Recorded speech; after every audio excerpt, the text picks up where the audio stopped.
माँ जी, आप जेठ जी के लिए कोई लड़की क्यों नहीं ढूंढती? अरे जेठ जी से छोटे इनके भाइयों की शादी कब की हो चुकी है, लेकिन पता नहीं क्यों इनके भाग्य में ही दीपक नहीं जलता।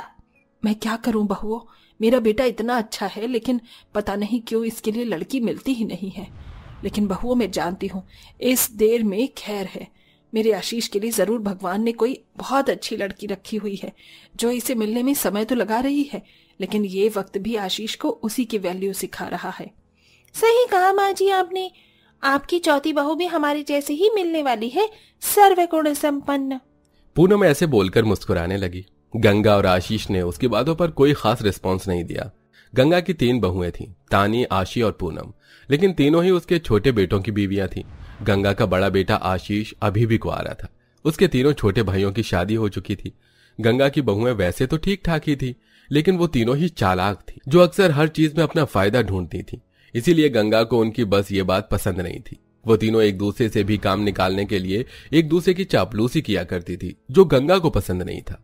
ऐसे ही सिलसिला जारी था और गंगा अपने बड़े बेटे के लिए भी अच्छी सी लड़की की तलाश में थी, जो तलाश उसकी कई सालों के बाद अपने शहर से बाहर रहने वाली लड़की मेघा पर जाकर खत्म हुई। गंगा और आशीष ही उसे देखने गए थे। माँ जी, कैसी लगी आपको वो लड़की? अच्छी भी है? अच्छी नहीं, बहुत अच्छी है। उसका मन पानी की तरह साफ है। बिल्कुल आपकी और तानी भाभी की तरह। हाँ और पता है, उसके बाल किसी जंगल की तरह घने और सांप जैसे लंबे हैं। बिल्कुल वैसे ही ना जैसे पूनम की है। हाँ। और वो दिखने में भी बहुत सुंदर है। उसके जैसा तो इस घर में भी कोई नहीं है। उसकी सुंदरता को किसी से कंपेयर नहीं किया जा सकता है। माँ ठीक कहती थी कि इस देर में भी खैर है। मुझे सबसे अच्छी पत्नी मिलने वाली है, जो कि अंदर और बाहर दोनों ही तरह से बहुत अच्छी है। आशीष से कोई कुछ नहीं बोल पाया, लेकिन मेघा की इतनी तारीफ सुनने के बाद अब तीनों ही बहुओं के तन बदन में आग लग चुकी थी। सिर्फ नाम और उसकी बातों से ही वो तीनों जल चुकी थी। जब आशीष और गंगा कमरे से चले गए, तब वो एक दूसरे से बोली, जेठ जी की हिम्मत भी कैसे हुई उस लड़की को, जो अभी तक घर आई भी नहीं है, उसकी इतनी साइड लेने की। सही कहा, पहली नजर में ही उन्हें उसकी हर चीज ऐसे लगने लगी कि उन्हें हमारे अंदर कीड़े दिखने लगे हैं। और ताना देखो, हमें क्या मारा गया कि उसकी बराबरी कोई नहीं कर सकता। ऐसी भी कौन सी अप्सरा उतर कर आई है वो। इस मेघा ने पहले ही दिन हमारी बेइज्जती करवाई है। अब से तुम दोनों वादा करो कि जब वो इस घर में आ जाएगी तो तुम उससे इस चीज का बदला लोगी। ठीक है, हम वादा करते हैं। तीनों बहुओं ने बेवजह ही मेघा के घर में आने से पहले ही उसको परेशान करने की तरकीब बना ली। अब वो तीनों मेघा के जिक्र से भी चिढ़ती थी। वहीं जितने लोग को भी गंगा या आशीष ने मेघा के बारे में बताया था, उसकी तस्वीर दिखाई, तो वो सब भी उस पर फिदा हो जाते थे, जो कि तीनों चालाक बहुओं को पसंद नहीं आता था। ऐसे ही सिलसिला चलने लगा और देखते ही देखते वो दिन भी आ गया जब मेघा की आशीष के साथ शादी हो गई और वो गंगा की बहू बनकर घर आ गई। अभी मेघा का गृह प्रवेश चल रहा था। वाह मेघा, तेरा रंग तो और भी निखर गया है। चेहरा चांद सा चमक रहा है, नजर न लगे। तेरे बाल भी बहुत सुंदर हैं। सच में तू तो किसी तोहफे से कम नहीं है बहू। शुक्रिया सासू माँ। आखिर मेरे आशीष के सर भी सेहरा बंध ही गया।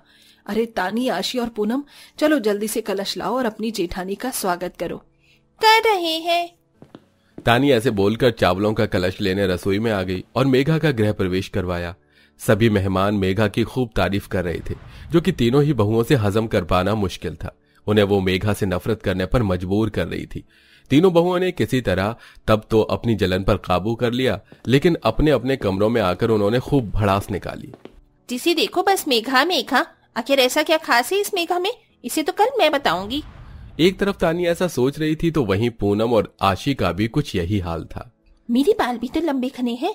माँ जी ने कभी भी मेरे बालों की तारीफ नहीं की। उस एक दिन की आई हुई बाल उन्हें बहुत जल्दी अच्छे दिख गए। हाँ, जो भी हो, उसके बालों के साथ मैंने उसका घमंड भी उससे अलग करके न फेंक दिया तो मेरा नाम भी पूनम नहीं। ऐसे ही तीनों बहुओं को अब मेघा के आ जाने से तो और भी ज्यादा दिक्कत हो गई थी। कोई उसके बर्ताव से चिढ़ रही थी तो कोई उसकी सुंदरता से, लेकिन मेघा दिल की बहुत साफ और अच्छी थी। मेरी देवरानियां तो बहुत अच्छी हैं, मैंने देखा, और वो शायद घर को भी अच्छे से ही संभालती होंगी। भले ही मैं उनकी जेठानी हूँ, लेकिन फिर भी मुझे उनसे शायद सीखने की जरूरत पड़ जाए। मेघा अपने कमरे में कुछ इस तरह की बातें कर रही थी। ऐसे ही एक दिन बीत गया और अगला दिन निकल आया। आज मेघा की पहली रसोई थी। वो रसोई में जाकर बड़े ही अच्छे ढंग और समझदारी से काम कर रही थी, लेकिन वहीं उसकी देवरानियां उसे देख रही थीं। देखो नागिन किस तरह खाना बना रही है, इसके खाने को तो आज मैं खिलाने लायक ही नहीं छोड़ूंगी। सही कहा। तीनों देवरानियां मिलकर एक हो गई थीं। मेघा ने अपनी पहली रसोई में रबड़ी बनाई, जिसको बनाने के बाद वो रसोई से हट गई और तीनों देवरानियों को उसका खाना बिगाड़ने का मौका मिल गया। बहुत अच्छी बहू है ना मेघा, सभी की चहेती। अब देखो चहेती बहू के खाने का स्वाद। तानी ने उसकी रबड़ी में नमक मिला दिया और खुशी खुशी तीनों रसोई से आ गई। कुछ देर के बाद मेघा रसोई में आई। अभी सभी को सर्व करने से पहले एक बार मैं खुद ही से चख लेती हूँ, कोई कमी होगी तो उसे पूरा कर दूंगी। मेघा ने ऐसे बोलकर अपनी रबड़ी चखी तो वो पूरी की पूरी नमकीन हो चुकी थी। तो ये नमकीन कैसे हो गया? हे भगवान, अब मैं क्या करूं?